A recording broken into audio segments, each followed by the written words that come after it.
All right, hello everyone, and welcome to episode 16 of the Blackbird Chronicles. Let's just make sure that I am streaming properly. That's always good. There have been way too many times that I have started streaming and then realized that no one was there because I hadn't clicked live. That's always a fun thing to do. All right. I think it looks good. All right. That's good. Okay, so today, November 9th. Wow, it's getting close to the end of the year. In fact, it's getting close to 2 years since I started this channel, which was on Thanksgiving in 2023. So that's interesting. But nonetheless, today I wanted to talk about a couple of things. One, I just completed doing a lot. And when I say a lot of benchmarking.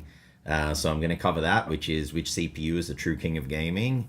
I was very interested to see how they would compare. And so I'm going to give you a sneak peek at that video, which will be my next video on the channel. But I have to travel next week, so it's not going to be for, I guess, a couple of weeks that'll be released. So I want to give you a sneak peek. RAM prices have absolutely exploded. And so I want to talk about that and what you can do about it. I also want to talk about AMD never failing to seize the moment to screw something up, right?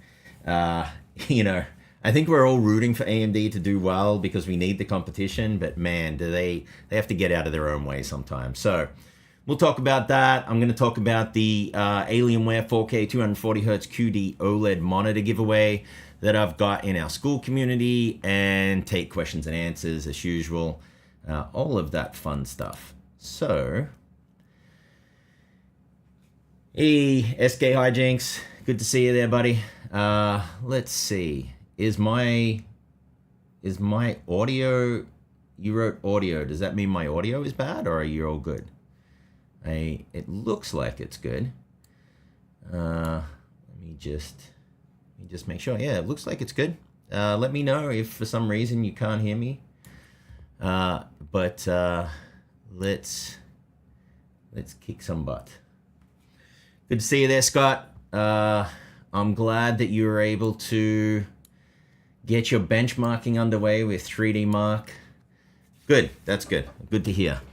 For some reason, I've got a Rode microphone, and for some reason, the app constantly resets the gain, which is really annoying. I mean, like super annoying. In fact, let me adjust the camera a little bit. And so I don't know why that is, but like this morning I came in and the gain was super low. So and the problem is if I start recording a video and my gain's messed up, it's really hard to modify it post, like in editing. I mean, you can do it, but it's just not ideal because it doesn't sound as good when you do it digitally. So anyway, should be good now. Okay. All right, that's good to hear, Scott. I'm glad. That's great. Okay, so I want to give you a sneak peek at this. So I've done a lot of CPU versus CPU videos, and I've been finding some interesting results lately. And so I wanted to really just answer the question, who is the real king of gaming, right? And the only way to answer that is to look at the best CPUs from AMD and Intel. So on the Intel side, I've got the 14900KS and the 285K. And on the AMD side, I've got the 9800X3D and the 9950X3D. So the question is, which one really is the king of gaming? And I'll in the video, I'll also show professional workloads, but the video is really about gaming, right? Which one? If you want ultimate performance, which one is the answer? And to be very clear, right, there is a different answer if you run them at stock versus tuned with the right memory. And so what I'm doing is showing fully tuned and optimized CPUs with the right hardware, the right memory on the right motherboard, 2DIMM motherboards for Intel. I mean, the 2DIMM motherboard for AMD I've shown doesn't make any difference, but with the right memory kits. So that's what I'm doing. And I haven't really seen a comprehensive look at this on any channel. I've seen bits and pieces of it. I've seen the 9800 XRD go up against the 14900K, but I wanted to really look at, best of the best, how they compare. So my daughter has just figured out how to text on her iPad and sends me messages constantly. So that's always fun. I mean, she's super cute, so I can't get upset with that. But anyway, super cool. All right. So that's what this is about. And again, I'm going to show you a sneak peek. These full benchmarks will be posted in the Skool community later today. And so if you're interested, you can join and look at those benchmarks. The only thing I would say is, please, for my Skool community members, please do not share them because the video is not out. And so they're for your eyes only. But it's going to be very, very interesting. I'm going to show you why just here with the sneak peek. So again, this is the battle, AMD versus Intel, 2 best versus 2 best. For Intel, it's the Raptor Lake and Arrow Lake versus AM5, the best of the best. Don't worry about the TDPs. Of course, we all know that 14900KS doesn't run at 150 watts. That's the base clock. But it's pretty interesting, the power draws on these things. I actually had an issue on my 14900KS system because it was the UPS started to fail and started to limit the power to the system it was requiring that much with the 5090 and the 14900KS, tuned and optimized. So that meant I had to repeat some of the benchmarks. So that was an interesting discovery that it happened about at the start of benchmarking the 14900KS. So I had to benchmark it twice. I got a new UPS and power delivery was solid after that. Okay, so I want to show you this quickly. I've explained this before, but this is the gaming quality index. And I came to a pretty interesting discovery. The previous discussions we've had around this is that the reason I created this was to try and capture the quality of the gaming experience beyond the performance metrics of average FPS and 1% low FPS. Because what I've found is that sometimes those metrics will show like good performance or even show, relative performance where one CPU is better than the other. But the gaming experience doesn't quite match the metrics. And so I developed this equation to try and capture the which one delivers a better gaming experience. And so there's 2 parts to the equation. The first part really just compares the 1% low FPS to what I consider to be a solid, acceptable gameplay experience, which is a 1% low FPS of 60 FPS, right? So not the average, not the high, the 1% lows. If you can maintain that, you're probably going to get a very good gaming experience. The second part of the equation, which is this part in parentheses here, really tries to capture the fact that if you're playing a game and you get spikes in frame times, right? So one frame time will take a long time to render and then it'll shorten and go up and go down. That will feel bad. It will feel jittery. You will feel like micro stutters.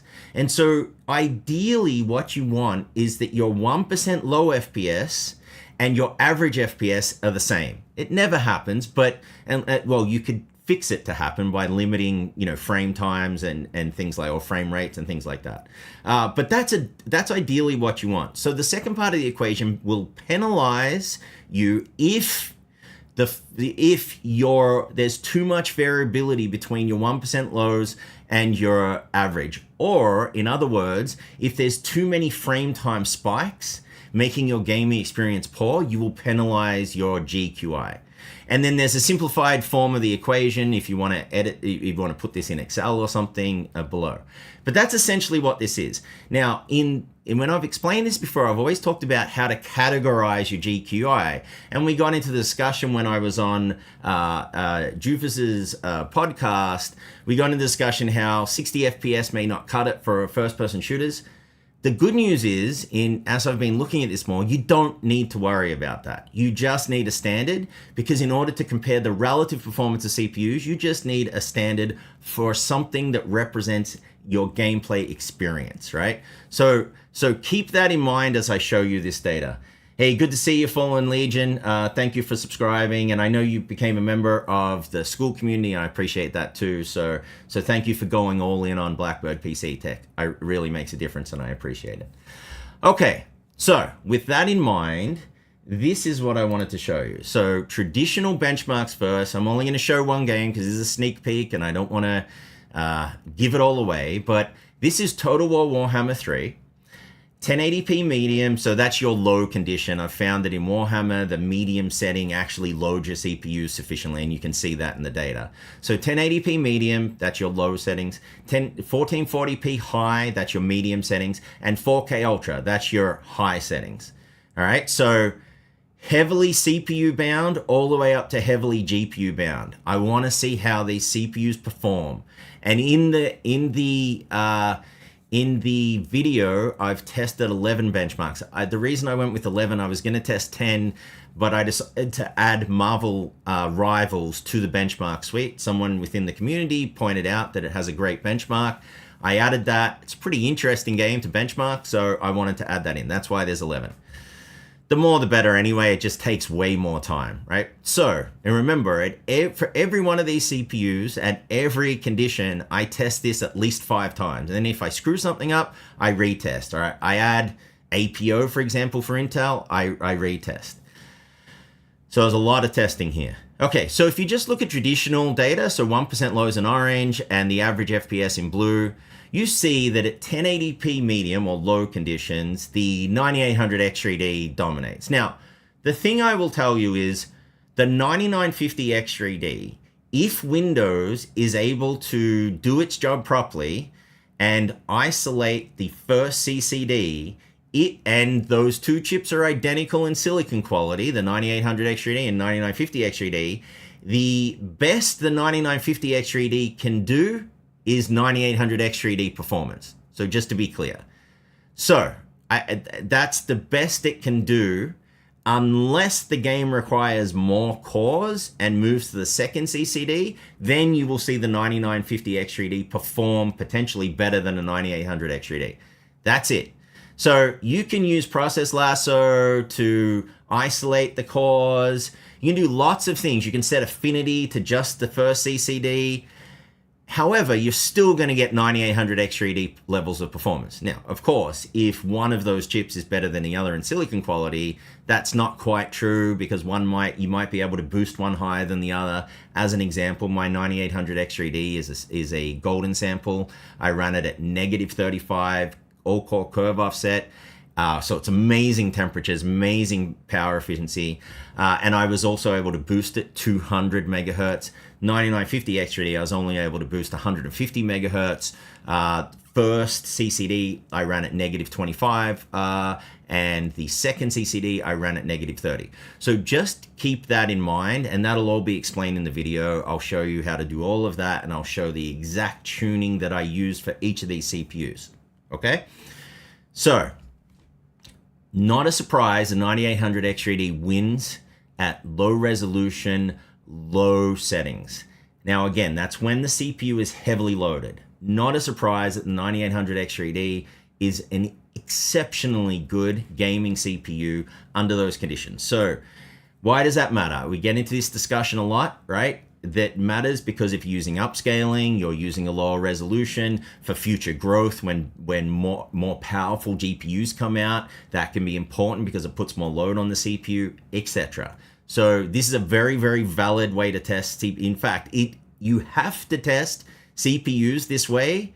You can choose to do the additional testing like I did, but if you don't test CPUs this way, which is 1080p low, you really don't understand what it means to fully load a CPU and test it appropriately, okay? So 9800X3D wins. At 1440p medium, which is high here, the 9800X3D, I gave it a win here because the 1% lows are a little higher than the 9950X3D, but they're essentially identical. And the two Intel chips are a little bit behind, roughly the same in terms of 1% lows, but lower average FPS. Now, when you see that data, you would look at that and say, obviously, the 9800X3D is better at 1440p medium. Now, going back to 1080p low for a minute, it's obvious that the Intel CPUs aren't as good. They're not delivering as good a performance, right? Performance, not quality of gameplay, performance. And then at 4K Ultra, what's fascinating is, and I see this consistently, is that the 14900KS and 285K are outperforming the two X3D CPUs. And I believe the reason is, and I've discussed this before, is that what happens is when you're at 4K Ultra, the amount of data that the CPU needs to process means that the additional L3 cache that's in the X3D chips gets saturated, it fills up and tips over into the system RAM, and the system RAM on the AM5 Ryzen-based systems isn't as good as the two Intel systems. And so that's why you see an advantage here for Intel at 4K Ultra, right? So interesting, but you've seen this data before. This is the new stuff. This is Gaming Quality Index, the relative performance between each of these CPUs at each resolution and game settings. This is fascinating.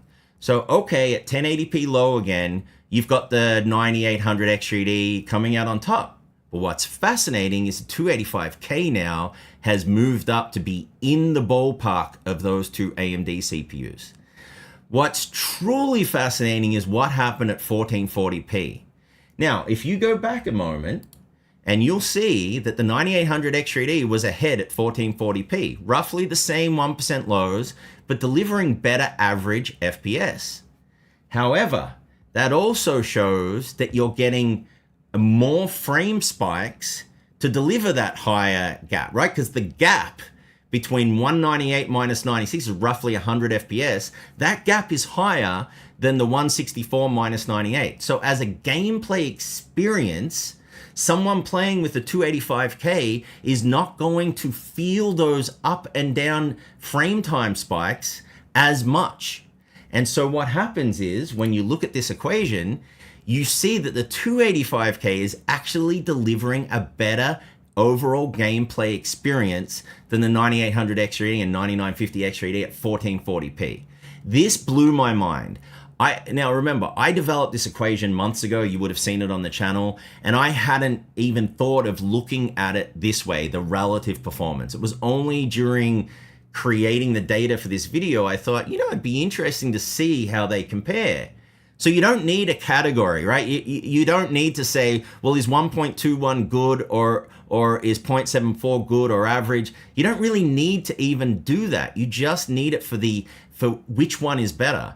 And I would argue that at 1440p medium settings, that the 285K delivers a better gaming experience. Lower average FPS, but a better overall gaming experience. And then the 4K Ultra follows really the performance that you see here, right? They're bunched up a lot here, but what happens is there's higher 1% lows for the two Intel chips, and the average FPS is roughly the same. So you end up with pretty superior gameplay experience.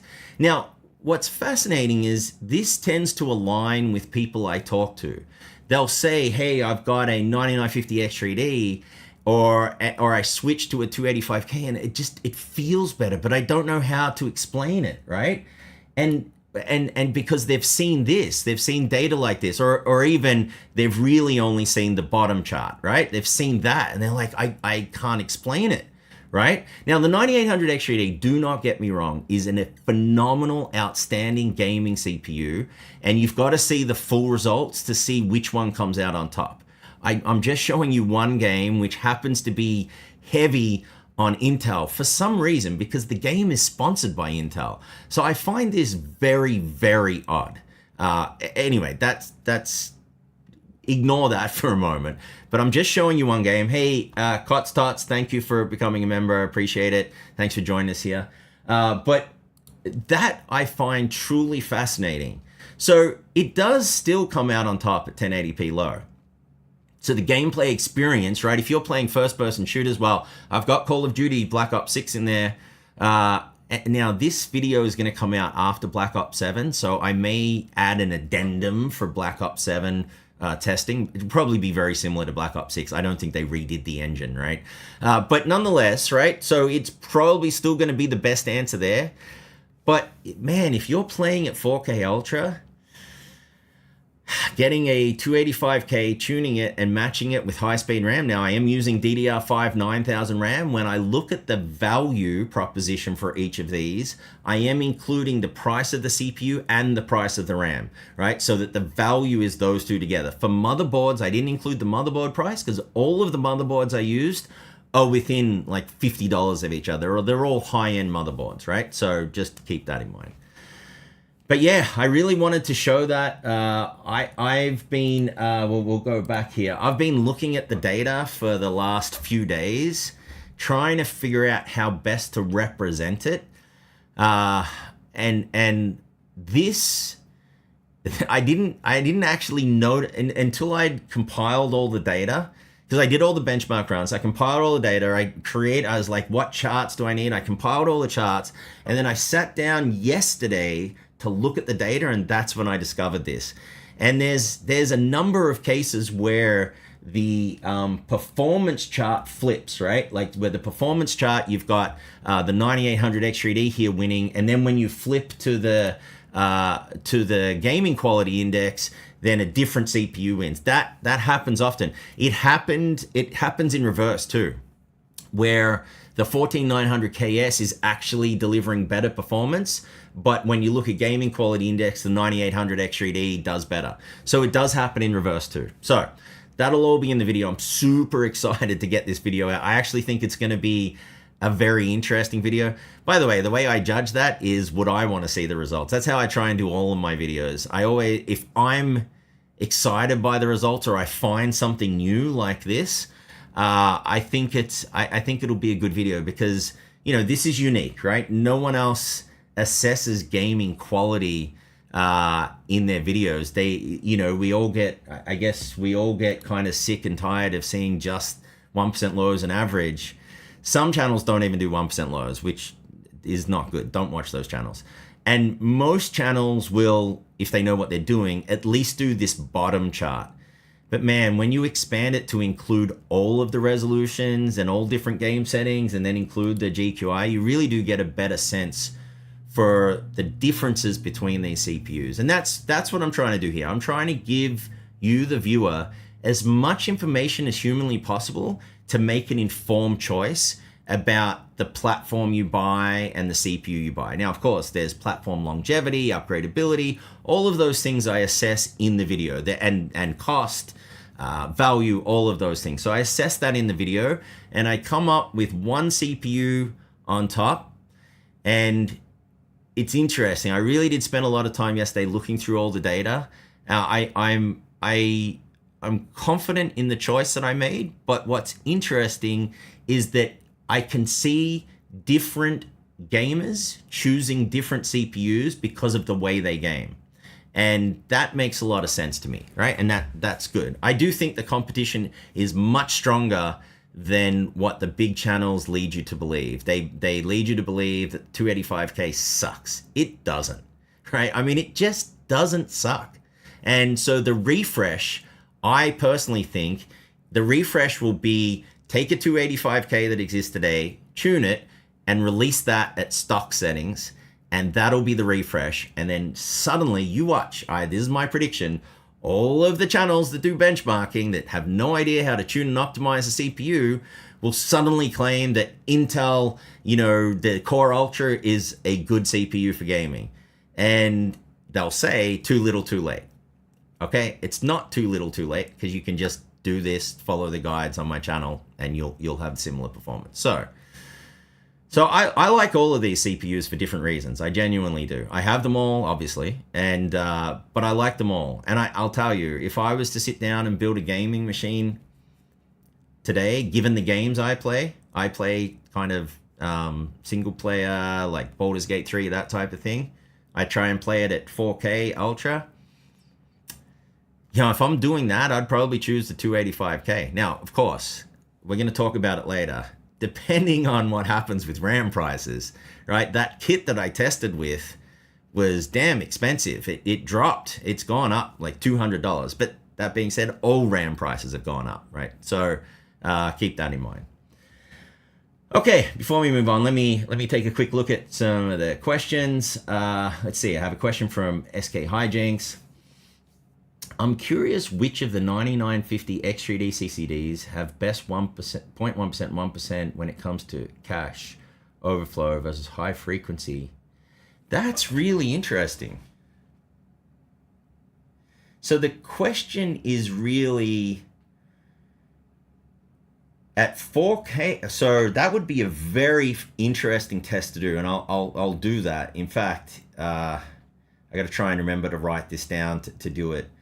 What I could do is test a game like this, like Total War Warhammer, and I could disable the second CCD, run the game. Well, the problem is you want to dynamically, so what would be fascinating is to dynamically test the, okay, so the first test I could do is to lock one, shut down one CCD, test it, shut down the other CCD and test it. The only problem is that you would completely lose the benefit of the additional L3 cache. So that would probably still favor, I think, the X3D CPU. What would be fascinating is to have software, now AMD, could you develop this, software where if once you tip over and you saturate the extra L3 cache, that you went to the CPU that was better matched with the higher speed RAM. Now I use DDR5 8000 for the two AM5 CPUs because if you look at my video, that provides the best performance. It's not a huge increase in performance, but it is better performance. My philosophy of testing is that when I test a CPU, I'm the biggest fan of that CPU and I want to make sure that it can deliver maximum performance. All of these CPUs, I was able to increase the performance by around 10% with tuning, give or take a little, and you'll see that in the video. But I want to lean in on all of these, and so I match it with the best RAM I can and match it with the best tune I can, right? Best tune within reason. What I don't do is I don't push the voltages to dangerous levels, right? If someone copies my tune, they're not going to damage their system, right? If they have similar silicon quality, of course, right? So that's what I do. I think, and it'll be fascinating to see what the dual X3D CPU will do as well. That'll be fascinating to see. So good question. Yeah, that's interesting. I got to think more about that. All right.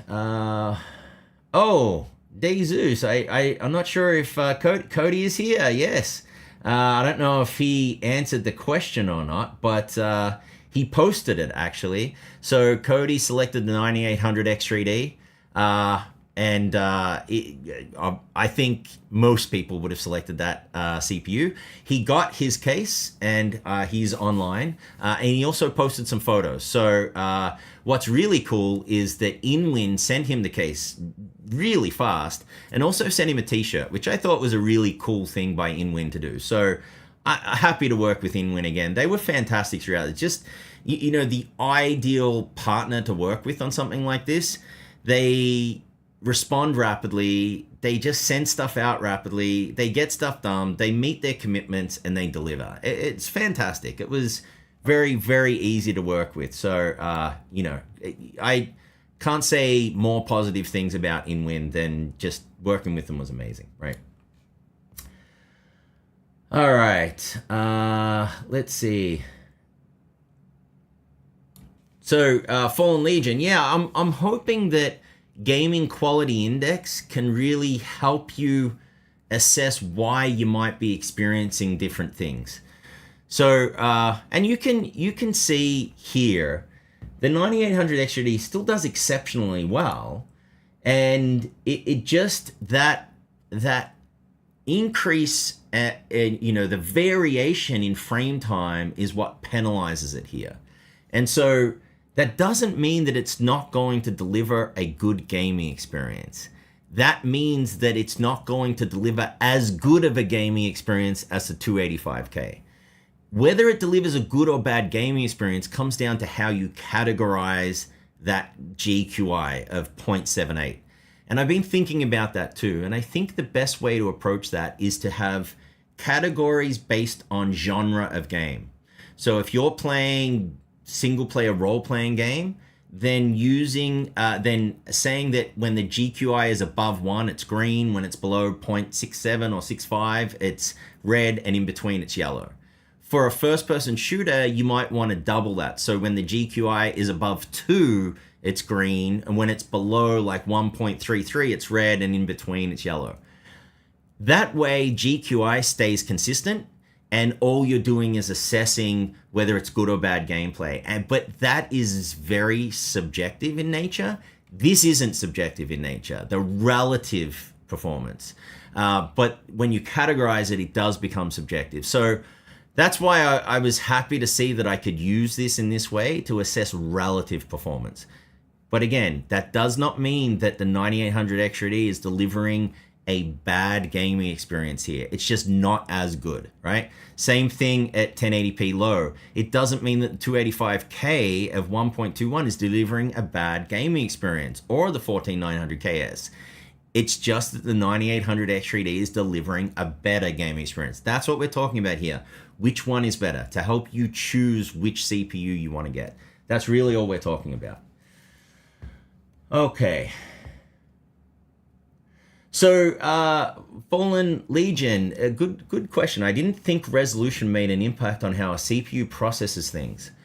So it doesn't make an impact on how the CPU processes things, but it does, what it will do is it will require the CPU to process more information if your game settings are higher, right?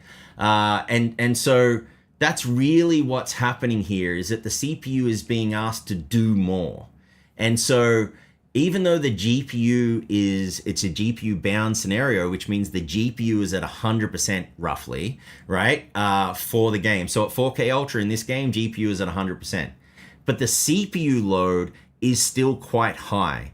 In some games it's not, but in this game it is. In like Microsoft Flight Simulator 2024, the CPU load is super high even when it's GPU bound. So the CPU is still working really, really hard. So that's really what's going on.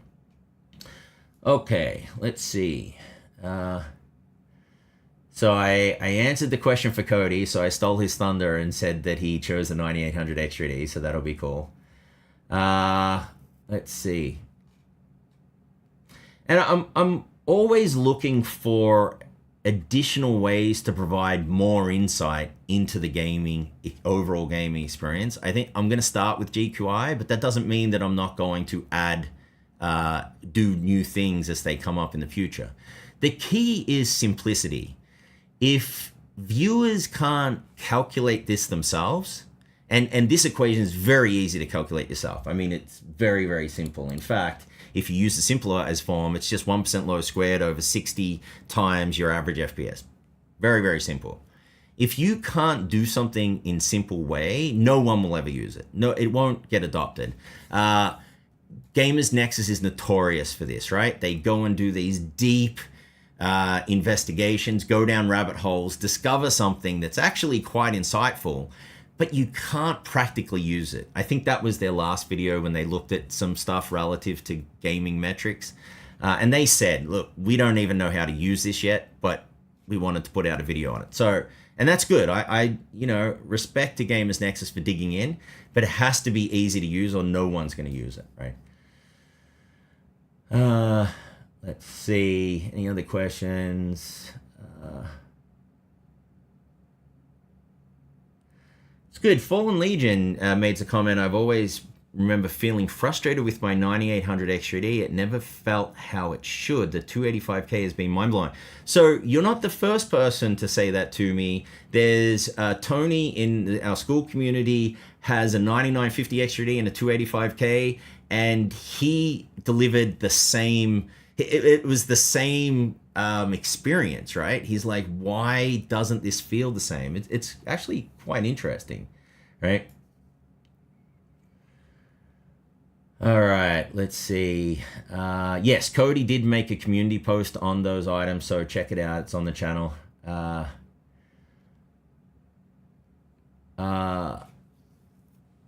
welcome, Cots, Dakota on Skool. Yep, thank you for joining recently. It's great to have active members. It really is a great community. I'm going to talk about that next. But, you know, it's a positive environment where we can just chat. You know, no one's judging other people and calling them names. And, you know, we've got AMD fans and Intel fans, but who cares? We're just talking about technology. In fact, the Skool community helped me develop this equation because I was trying to figure out how to capture that increase and decrease of frame times. And so, you know, a shout out to that community for really helping develop this. So I appreciate everyone that was involved with that. Well, so that's interesting. A question about, I'm curious to see how much of a difference in GQI between the 265K and 285K. Yeah, that's a good question. And I really, so the challenge is whenever you do these comparisons, I can go back to old videos and compare, but you really want to compare. For example, in this, I compared with the same NVIDIA drivers. I didn't update the drivers. I compared with the same ones. I compared with the same Windows version. You really want, and the game updates. I tried to keep everything as consistent as possible. So you really only have a short window to do all this testing, and it's not quite valid to go back and pull old results, even though the variation is probably not huge, but to be as consistent as possible. So I'd actually have to do a direct comparison between them. I'll probably leave that for when the refresh comes out to do. Let's see. Okay. Yeah, now SK Hijinks mentioned that third-party software called CPU Set Setter. I did see that, and you can just park your CCDs very easily. You can use Process Lasso too. I think from what I've seen, CPU Set Setter is easier to use than Process Lasso, and I'm not sure if it's free or not. You may want to put that in the comments, but Process Lasso is not free, so just bear that in mind.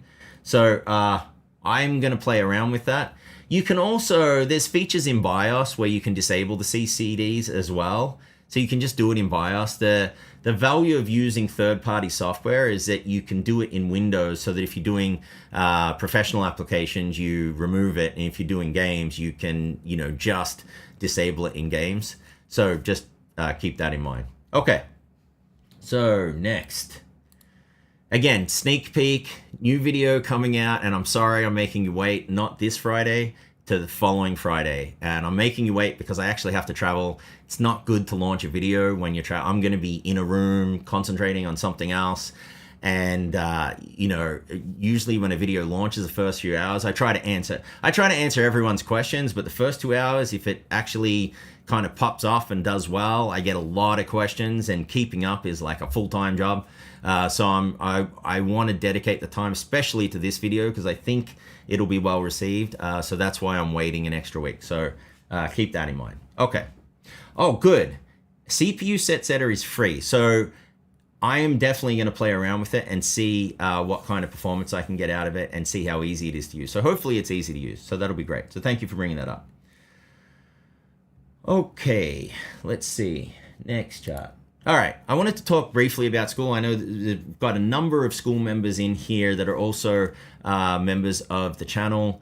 I wanted to talk about this and explain a little bit about why I created this, and then talk about the giveaway, and then we'll move on to the next topic. But the reason I chose Skool and not Discord, for example, is I'm developing a course, and Skool has a great environment to host courses. In fact, I host all of the benchmarks. I just mentioned that. The benchmarks for the video that'll be out in a couple of weeks will be posted later today or tomorrow on Skool. And so you can look through those early. I don't post the videos there. I post them on YouTube, of course. But it will have, as I develop the program, it will be hosted there. I've come up, and this is kind of news, and I don't want to share too much about this. I've come up with a pretty interesting new way to deliver educational content. I don't want to talk about it too much, but it's leveraging AI. Given my background there, I want to try and tap in and see if I can do that. So once I have something working there, I will use the Skool community as guinea pigs, like I did with the GQI, and test it out and see if it really is worth releasing to the broader community. So it's the home of the Blackbird Army. I provide dedicated help and troubleshooting. In fact, the other members are very knowledgeable and will jump in and help as well, which is what I love to see in a community like this. It's got community chat, posts, engagement, leaderboard, kind of all those type of standard features. We do tuning and optimization guidance and tips. I provide that. I provide news. We do a weekly live Q&A that's using Skool has a Zoom kind of functionality in it built in, so you don't have to have Zoom. You can just do it straight from Skool in a web browser.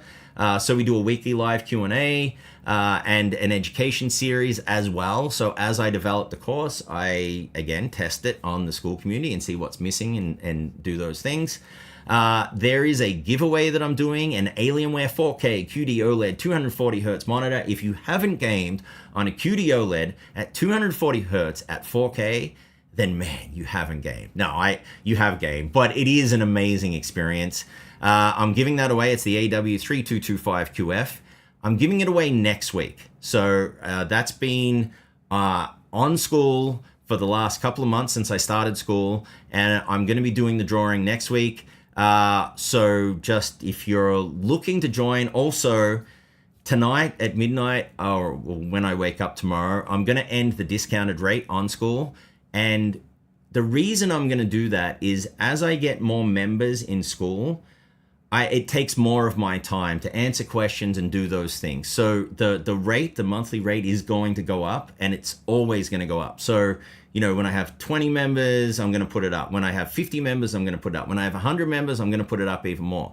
So if this is something that interests you, please consider joining, and please consider doing it soon, because you can lock that rate in for the rest of the time that, we have the Skool community, right? And you also get automatically entered in to win the monitor.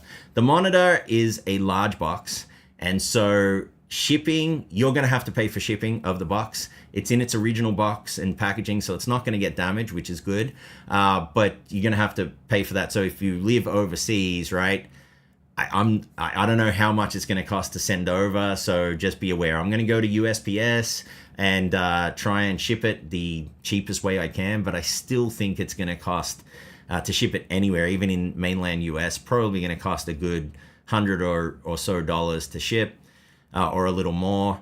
The monitor itself is a $1,000 monitor. It's a phenomenal monitor. I've taken it out of the box and tested it. The panel is great. You don't really have problems with QD-OLED panels like you used to with LCD panels, but nonetheless, I've tested it. It's great. So I'm going to package that up and send it off. So exciting stuff. I really am excited about that. It is a beautiful looking monitor.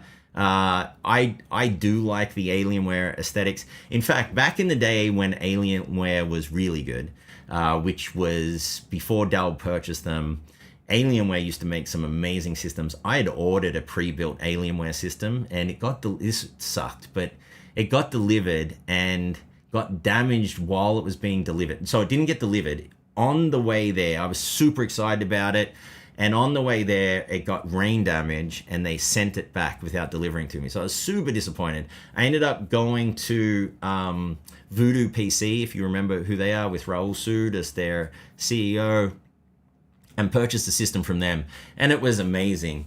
But yeah, I always loved the Alienware aesthetic. They were pretty cool. And their monitors, Dell monitors are amazing quality. And I like the styling of this. I like the styling of this monitor. It is one of the only curved QD-OLED monitors. So it's got a light curve on it. So if that's something that that you like, then yeah, it's a great monitor. If anyone has one, everyone I've spoken to that has one enjoys it. I really loved it.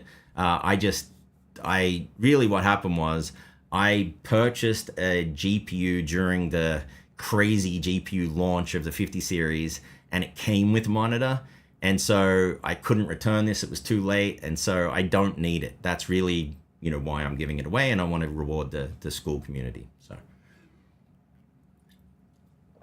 okay. Let's see. Fallen Legion said, if you use Pirate Chip, you get better rates. I've never heard of them. Okay, I will look that up. In fact, whoever wins, if you have a preference for shipping, since you'll be paying for it, just tell me. As long as I can drive there and drop it off, or if they come and pick it up, even better. But I'll leave that up to the winner, right?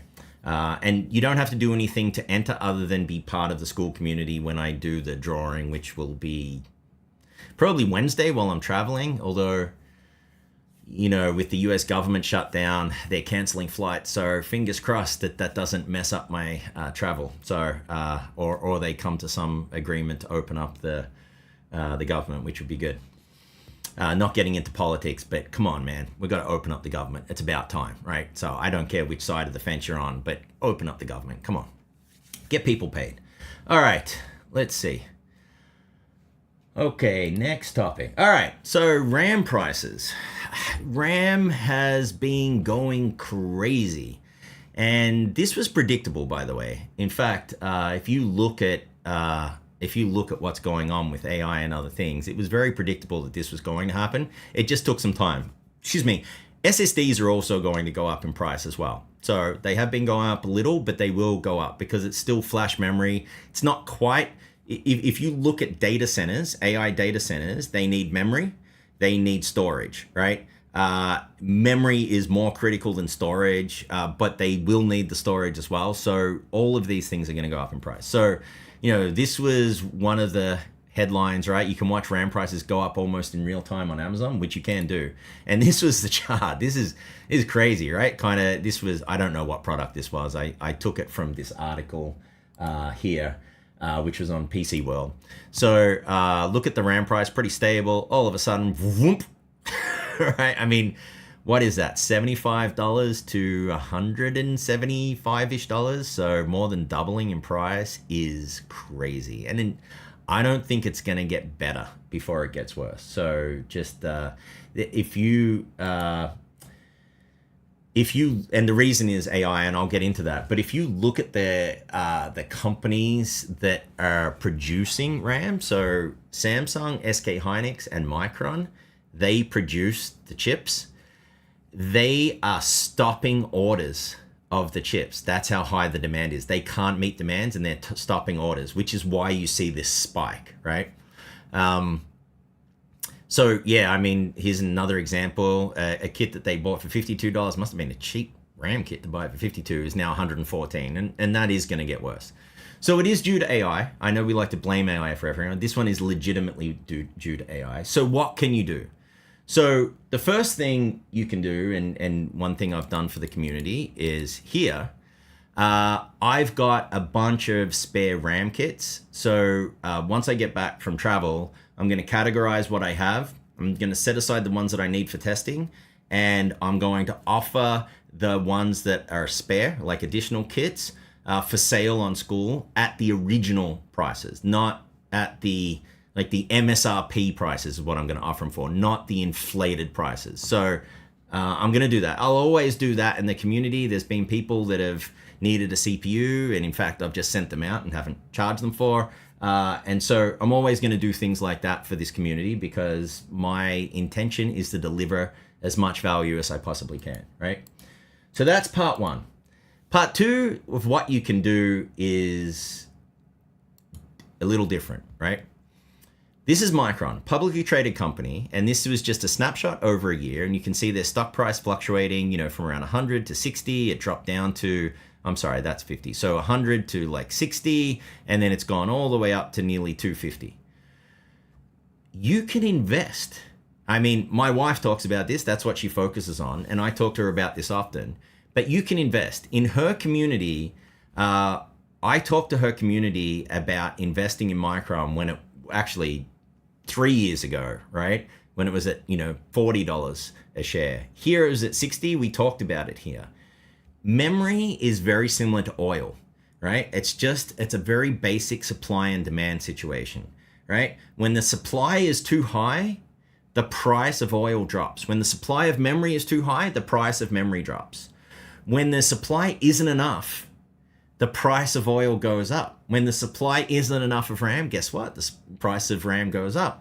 And you can see the action. If you map shortages of memory to Micron stock price, you can see it. Now, SK Hynix and Samsung are not traded on the US stock exchanges. They're traded, I think, in Taiwan and Korea. So you can still buy into them. But Micron is a great one. So my point here is that if you invest the money that you were going to buy with RAM into Micron, if you'd invested it, a year ago, you would be able to cover the increase in cost of RAM because your stock has gone up. So just that's a good way to always win-win, right? So if RAM prices go up, it's the same thing as investing in NVIDIA, Intel, AMD, right?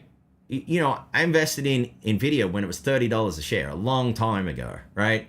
AMD, I invested when it was $1 a share. That was more of a guess, of course, but I saw that they had hired the right people, and, I didn't think there was any downside to putting, $1,000 in at $1 a share. And now it's at what, 200 and something dollars a share?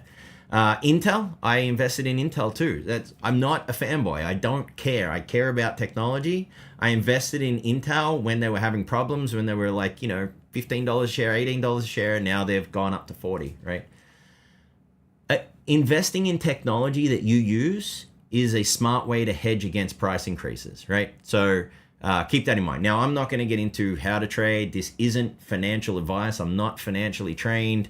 If you're interested in this, go visit Investiva, which is my wife's company, and she has an education program. She teaches all of this.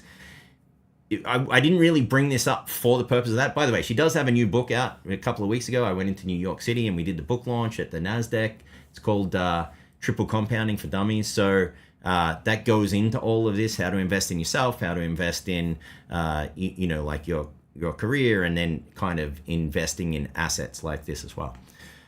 But this, to me, is the best way to hedge against price increases. So, you go to buy RAM, it's like, oh my God, it sucks. But then you look at your account and you're like, oh, well, the account's doubled in value. So, okay, all right. I mean, it is what it is. So this is just my advice of how to bring the two together. If you love tech and you follow it constantly, you should get a good sense for what it's going to do to stock. And by the way, we can have these discussions in Skool. In fact, I can even bring my wife along to do a live and to talk about this if, Skool Community is interested. I won't do it on YouTube because that's public facing, but within the Skool Community, I'm happy to do that if you're interested. But yeah, I mean, that's what I would do to hedge against RAM prices. The only other thing I can think about is to buy secondhand. You've obviously got to be careful when you buy RAM secondhand because it can be damaged, and you can buy and then it's really hard to chase down, the issues after the fact, or chase down the seller, particularly if they're shady sellers. I would tend to avoid buying RAM cheap on some of the Chinese sites, but that may be an option, like AliExpress and Temu. Temu I have never bought from, but AliExpress I have. So they're the kind of things that I would consider, right? Let's see. And yeah, actually, Kotz brought up Jawa.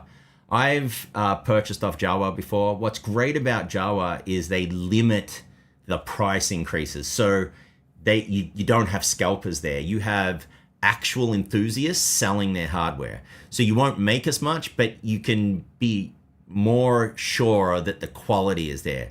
I purchased a Z790 Apex Encore there at one point because the prices on Newegg and things from China were just insane. So yeah, I can definitely jump in and tell you that Jawa is a great place to buy from as well.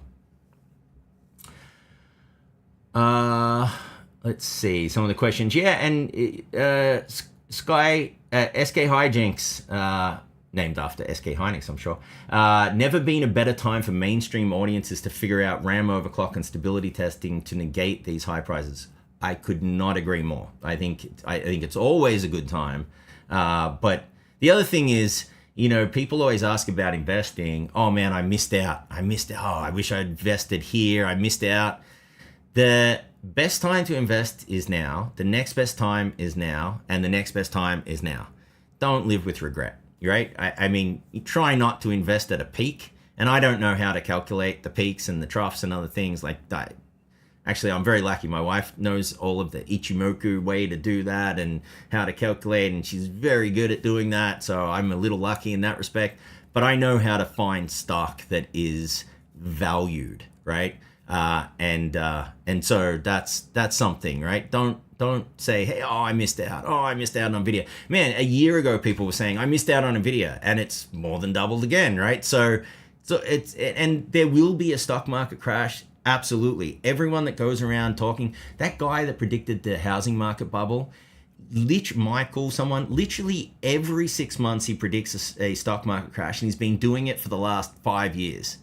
Eventually he's going to be right, and he's going to say, look, I predicted it. It's like all those guys with rumors. They only ever tell you about the one time they got it right. They don't tell you about the 10,000 other times they got it wrong, right? So, interesting. So one other side impact of this, what happened to my, one sec. So one other side impact of this, and I've got it in the wrong order here, is that there's been rumors that the rumored release of the 50 series supercards will be delayed, or even actually the rumor is canceled. I don't think it's going to be canceled. However, it absolutely could delay when they're rolled out. Now, my guess, and it's an absolute guess, is that Jensen is still going to announce them at CES, but instead of saying that they will be available to buy end of January, that'll get pushed, right? So, hey, I'm going to announce them. This is what they are, and you're going to be able to get a 5080 Super and 4070 Ti Super at the end of February or end of March.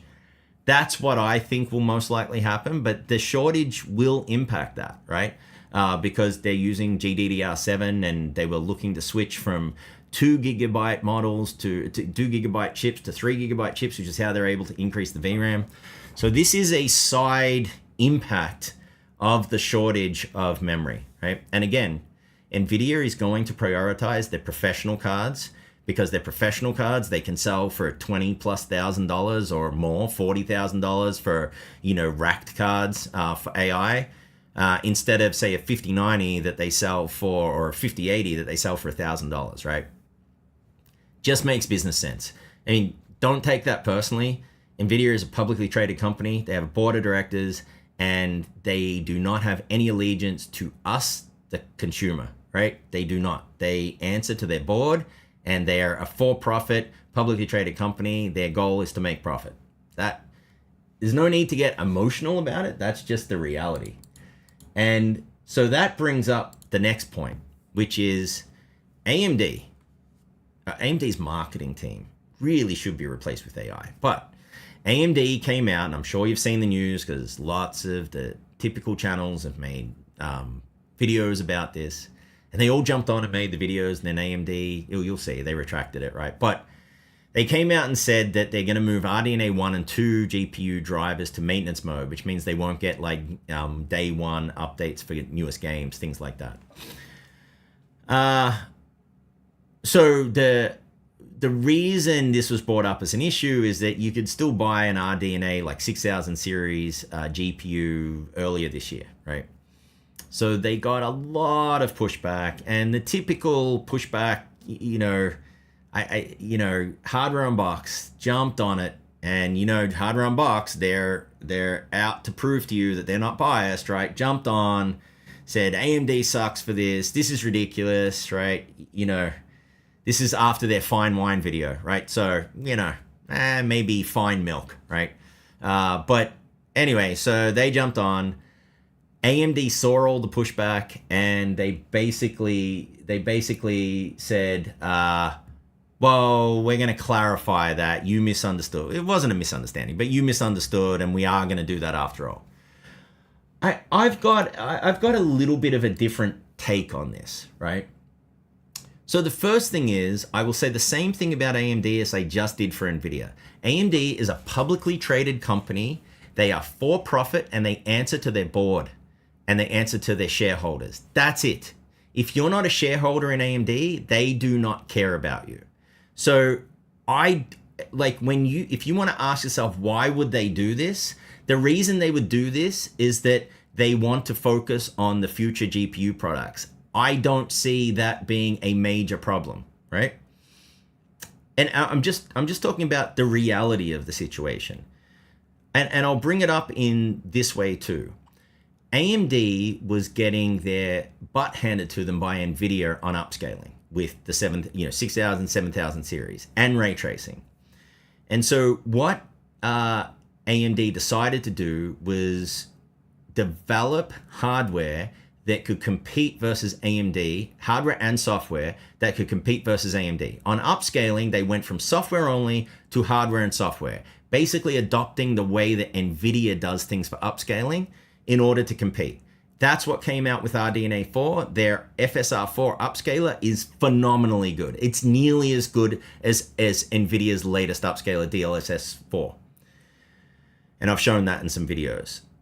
In order to do that, they had to make a choice. They can't just keep supporting older hardware. And to develop a capability that could compete versus NVIDIA, they had to make that decision. I applaud them for doing that. Now, it sucks if you bought a 7000 series card. I understand you don't get FSR4, and I know you can get it now. It's a light version. It doesn't work quite as well. Just put that aside. There is a reason they did that. They're not idiots, right? They see that there's more profitability in the future to do that and to be able to compete. If they'd kept developing software-only upscaling solutions, they would have gotten further and further behind NVIDIA. Now, they've got Redstone. That's going to improve it further, but that's the reality, right?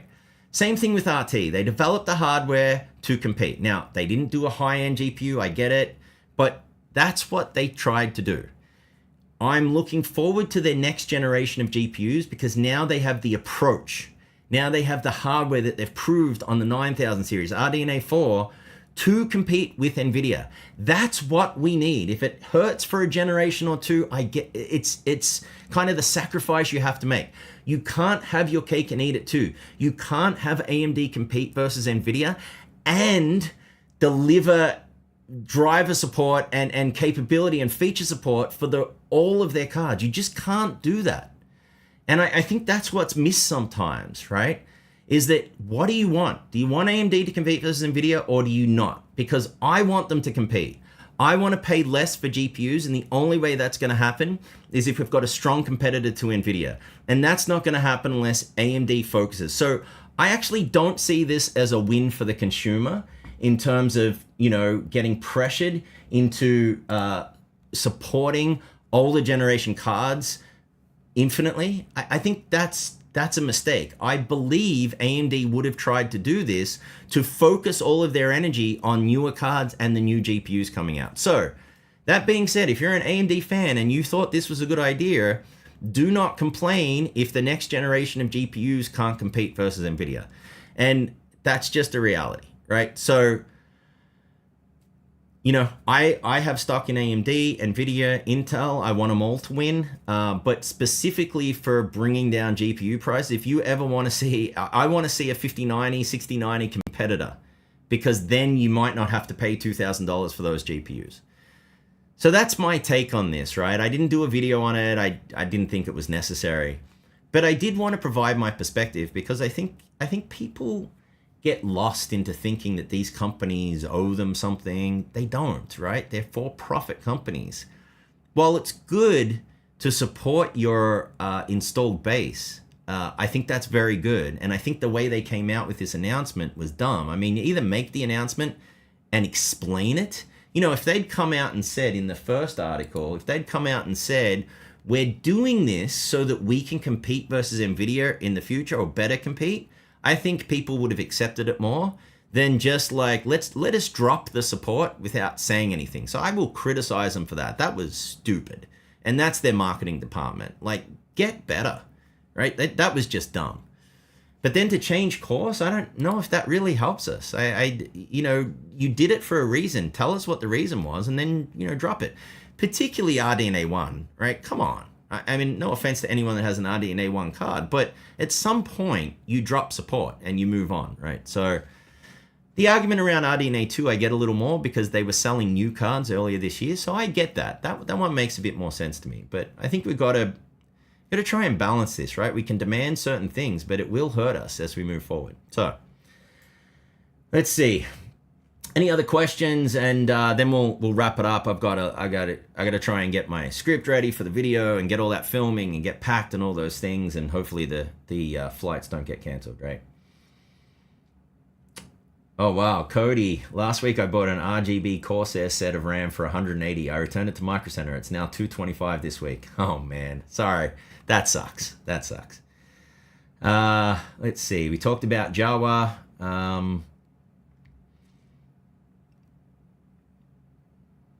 Let's see. Yeah, and there's just, in the questions you can see, there's just a general discussion around RAM as well. I think that we just have to keep a perspective within, and I want to do that within at least this community, keep a perspective that, you know, we buy products, but they're not focused on our satisfaction, right? Now, they want us to keep buying from them, so there's a balance there, right? But I hope Intel stays in the GPU game, and I really want AMD to come out with a bang with their next GPUs at the higher end too. So they need good features. Hopefully Redstone is good. They need good features. They need good hardware, obviously, and they need to be power efficient. That's an area where they haven't been good lately, right? They've been much more power hungry than NVIDIA. So they need those three things to come together. And man, will they do well in the market, and they can start to capture, what do they own? 5% of the market or something? It's we need them to be to be healthy, at least 30%, to put pressure on NVIDIA to bring prices down. So, and that's also why NVIDIA isn't going to feel pressured to push out the Super Series anytime soon, and it's why we're not going to see a 5090 Ti. What's the point? NVIDIA can keep milking the 5090. Why spend more money developing something that you don't need because there's no competition, right? So, let's see. Yeah, SKE Hijinks, I hope you're right. I hope GQI becomes that next generation to compare components, because you can use it on GPUs too. So this video will be good. I'm hoping that people will understand it better with this video, because I think it was harder to understand the way I'd first introduce it, and I'm thinking this will help, right? Let's see. Yeah, COTS 9070 is quite power efficient, and I think that's the card that they were intending to release. And I think with the 9070 XT, they really pushed it to the limit, because I've mapped the power for the 9070 XT, and it really does curl over when you increase power. So you're just dumping power for very, very minor increases in performance. So that's capped out. I also am not confident that you're going to see, I don't think we'll see a 9080 XT because the power draw would be too high, but we could see a 9070 XTX, for example, that could help compete versus the 5070 Ti Super. I'm hoping they do that, but again, if it detracts away from the next generation cards, I want AMD to focus on the next gen cards, right? So anyway, with that said, I really do appreciate you all joining me here today. I always do. I appreciate all the support that you give. We're building an amazing community together. I'm always happy to answer your questions and engage as much as I can.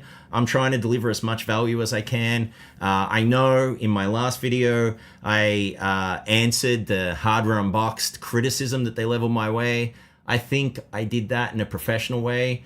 But I don't overly enjoy making videos like that. If you haven't seen it, check it out. But I get excited about doing the videos that I've just worked on than the one that's coming out around the CPUs and GPUs. Like that's my thing. I love it. I'm passionate about it. And so that's what I'm focusing on, right? I added it up. I think of the 80 videos I've released on the channel in the last 2 years, long form videos. I think, 2 of them have been, or 3 of them have been kind of drama focused, right? And responding to things. One of them was the ASUS scam video, which I think was valid because they really did try and scam me over. And then GN did their video after that, right? So, and then this. So, if you see if Hardware Unboxed responds, I don't think they will, because I don't think they want to draw attention to the fact of what I said in the video. So I don't think they'll respond. I think they'll ignore it, but it must be irritating Steve, at least, I think, not to respond. But if they do, please let me know, and I will be professional in my responses as well. But thank you so much for joining me today. Thank you so much for joining me and watching the content and supporting the channel. I really do appreciate it, and it makes a huge difference. And I love doing this stuff for you guys, right? Like I literally cannot wait to get this video, and it's killing me I can't release it next Friday, right? But the good thing is it can stay in editing a little longer, so I can get all the bugs out, hopefully, and deliver something amazing for you. So have a great weekend. I appreciate it. Thank you all so very much. Bye.